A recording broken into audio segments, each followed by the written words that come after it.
BJP నేత ప్రస్తుత కేంద్ర మంత్రి బండి సంజయ్ గారు తిరుమల వెళ్ళారు వేళ. ఆ తిరుమల వెళ్ళిన సందర్భంగా ఆయన కొన్ని కామెంట్స్ చేశారు. అంటే అవి కామెంట్స్, ఆ వ్యాఖ్యలు వివాదాస్పదమైనవి, కాంట్రవర్షియల్ కామెంట్స్ అని నేను అనను. కాకపోతే ఎందుకంటే అక్కడ జరుగుతున్నది అదే కాబట్టి దాని మీదనే ఆయన రెస్పాండ్ అయ్యారు. ఇది కొండ మీద జరుగుతున్న అక్రమాలు కానీ, తిరుమల దర్శనాల విషయంలో కానీ, లేకపోతే తిరుమల నిధుల విషయంలో కానీ, అభివృద్ధి విషయంలో కానీ, లేకపోతే హిందూ ధర్మ పరిరక్షణ విషయంలో కానీ, కొండపైన ఇటువంటి చాలా విషయాలు ఏ ఆస్పెక్ట్లో తీసుకున్నా కూడా గడిచిన 5 ఏళ్ల కాలంలో జగన్మోహన్ రెడ్డి గారు ముఖ్యమంత్రిగా ఉన్నంతకాలం రోజు వివాదాలు, విమర్శలే. ఆ రోజు ఉంది, ఈ రోజు లేదని కాదు.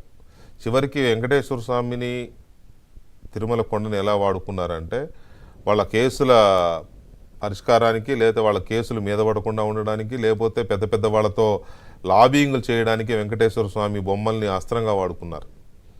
ఇది జగమెరిగిన సత్యం. అలాగే జగన్మోహన్ రెడ్డి గారు ముఖ్యమంత్రి కాకముందు వరకు శేషాచలం కొండల్లో ఆ ఎర్రచందనం స్మగ్లింగ్ కానీ, ఎర్రచందనాన్ని కొట్టేయడం కానీ, వీటి మీద నిరంతర నిఘా ఉండేది. ఎన్నో ఎన్కౌంటర్లు అయినాయి, ఎన్నో దాడులు జరిగినాయి, ఎంతోమందిని పట్టుకున్నారు, ఎంతోమందిని జైల్లో పెట్టారు, చాలా జరిగినాయి. అది పెద్ద నిరంతరం వాళ్ళు వస్తూనే ఉంటారు, మన పోలీసులు వాళ్ళని తరుముతూనే ఉంటారు. బట్ అది ఆకుండా జరుగుతున్నది కంట్రోల్లో ఉండేది. కాకపోతే ఎప్పటికప్పుడు వాళ్ళు నరికిన వాటిని, స్మగ్లింగ్ చేసే వాటిని ప్రభుత్వం అధికారులు, అటవీ శాఖ అధికారులు, స్పెషల్ టాస్క్ ఫోర్స్ వీళ్ళు దాన్ని స్వాధీనం చేసుకోవడం. ప్రభుత్వం అయితే వాటిని వేలం వేసి కొన్ని సందర్భాల్లో ప్రభుత్వ ఖజానాకి వందల కోట్ల రూపాయల నిధులు కూడా వచ్చాయి. అంత విలువైంది ఎర్రచందనం.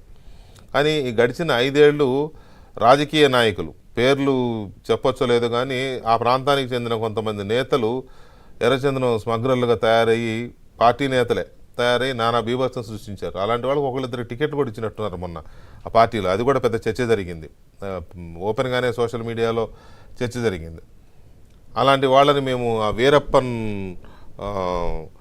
వీరప్పన్ శిష్యులో, లేకపోతే వీరప్పన్ వారసుల్లో మేము ఊరుకునేది లేదు, వదిలేది లేదు, కఠినంగా శిక్షిస్తాం ఎర్రచందనం స్మగ్లర్ల విషయంలో అని కూడా బండి సంజయ్ అన్నారు. ఎందుకంటే ఆయన ఇప్పుడు కేంద్ర హోంశాఖ సహాయ మంత్రిగా ఉన్నారు.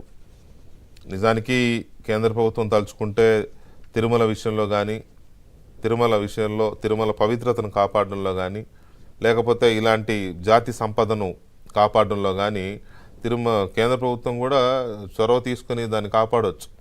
ఎందుకంటే ఇది ఒక ఇంటర్ స్టేట్ ఇష్యూగా కూడా ఉండింది. తమిళనాడు నుంచి వస్తారు, కొండల వెనక వైపు నుంచి తమిళనాడు నుంచి స్మగ్లర్లు వస్తారు, వచ్చి ఇది లేబర్ వచ్చి ఇక్కడ ఎర్రచందనం నరికేసి మళ్ళీ దొంగతనంగా వెళ్ళిపోతూ ఉంటారు. ఒక సందర్భంలో ఎన్కౌంటర్ జరిగితే తమిళనాడు రాష్ట్ర ప్రభుత్వానికి, ఆంధ్రప్రదేశ్ రాష్ట్ర ప్రభుత్వానికి పెద్ద ఇష్యూ కూడా జరిగింది.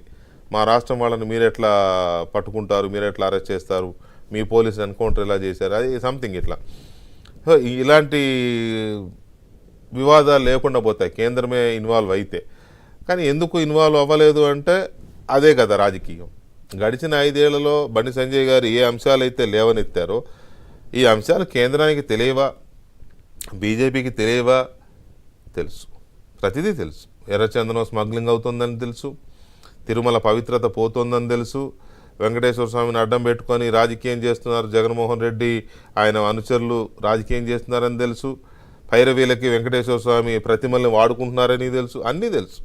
కానీ ఏమీ ఫలితం లేదు, ఏమీ యాక్షన్ లేదు. దాన్ని అడిగిన పాపాన పోలేదు, పట్టించుకున్న పాపాన పోలేదు. అసలు ఇష్టారాజ్యంగా టీటీడీ బోర్డు మెంబర్ల సంఖ్యను పెంచేస్తే అడిగిన పాపాన పోలేదు. భయంకరమైన ఆరోపణలు ఉన్న అక్రమ వ్యాపారాలు చేసే వాళ్ళని, స్మగ్లర్లని కూడా కొంతమందిని మెంబర్లుగా పెట్టారని ఆరోపణలు వచ్చినప్పుడు స్పందించలేదు. సో ఇలాంటి విషయాల్లో ఇప్పుడు బండి సంజయ్ గారు మాట్లాడడం స్వాగతించదగ్గ పరిణామమే, నో డౌట్. దాన్ని సంజయ్ గారు అలా ఎందుకు మాట్లాడారని నేను అనను, ఎవరు అనరు కూడా. దాన్ని సెట్ చేయాలని కోరుకుంటాం. కాకపోతే ఈ పర్టికులర్ ఈ విషయంలో గడిచిన కాలంలో ఏం జరిగింది, ఇప్పుడు మాత్రం సీరియస్గా తీసుకుంటారా అనేది ఒక చర్చ జరుగుతోంది. అసలు ఏంటి తిరుమలలో ఏం జరిగింది, గడిచిన 5 ఏళ్లలో ఏం జరిగింది, ఎక్కడెక్కడ పొరపాట్లు జరిగాయి, ఇప్పుడు సంజయ్ గారు చెప్పిన మాటలు కానీ ఇంకా ఇతరత్ర సరిదిద్దాల్సిన అంశాలు కానీ ఏమున్నాయి. మరోవైపు రాష్ట్ర ప్రభుత్వం ఆల్రెడీ విజిలెన్స్ విచారణకు ఆదేశించింది అక్కడ ఈవోగా పనిచేసిన ధర్మారెడ్డి గారి మీద.